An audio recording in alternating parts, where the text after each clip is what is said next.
کی زیارت کا شرف نصیب ہوا۔ امام حسن بصری رحمۃ اللہ علیہ کی ولادت مدینہ منورہ میں مسلمانوں کی دوسری خلیفہ حضرت عمر فاروق اعظم رضی اللہ تعالی عنہ کے دور خلافت میں ہوئی۔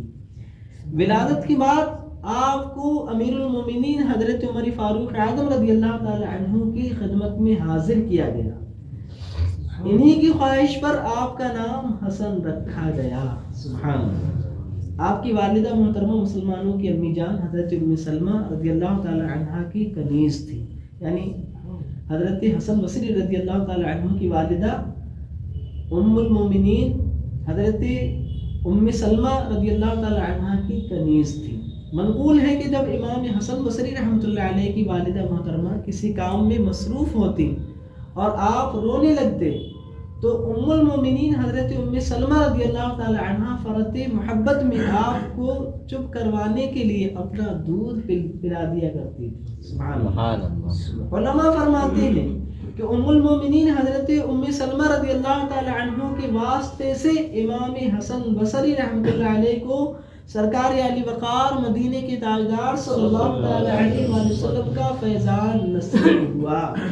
اس کی برکت تھی، اسی کی برکت تھی کہ آپ کو بے مثال علم، عمل، تقوی نصیب ہوا۔ آپ کی زبان پر حکمت کی باتیں جاری ہوتی اور آپ معرفت الہی یعنی اللہ پاک کی پہچان حاصل کرنے میں بلند مقام پر فائز تھے۔ امام علی بن حسین یعنی امام زین العابدین رضی اللہ تعالی عنہ کو ایک مرتبہ امام حسن بصری رحمۃ اللہ علیہ کا ایک فرمان سنایا گیا۔ امام زین العابدین رضی اللہ تعالی عنہ نے فرمایا، سبحان اللہ ھذا کلام الصدیق، یعنی یہ تو کسی صدیق کی گفتگو ہے۔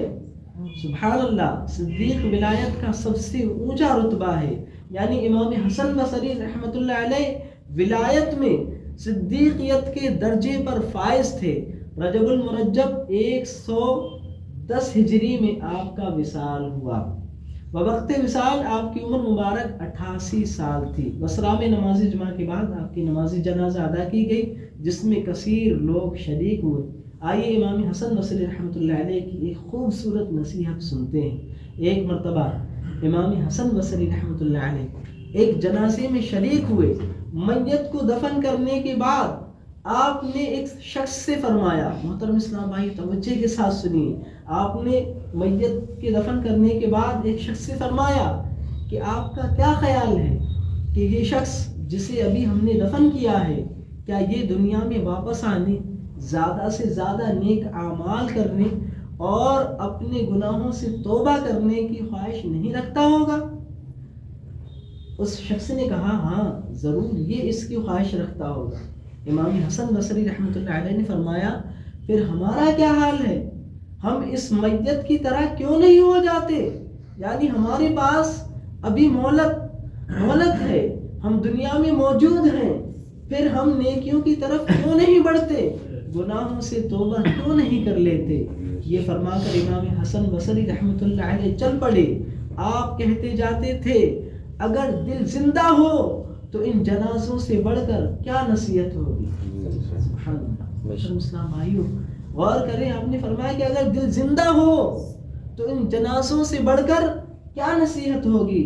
واہ، وہ ہے عیش و عشرت کا کوئی محل بھی جہاں طاق میں ہے ہر گھڑی اجل بھی، بس اب اپنے اس جہل سے تو نکل بھی، یہ جینے کا انداز اپنا بدل بھی، جگہ جی لگانے کی دنیا نہیں ہے، یہ عبرت کی جا ہے تماشا نہیں ہے۔ اللہ اکبر۔ پیارے اسلام بھائی، یہ کتنی پیاری نصیحت ہے۔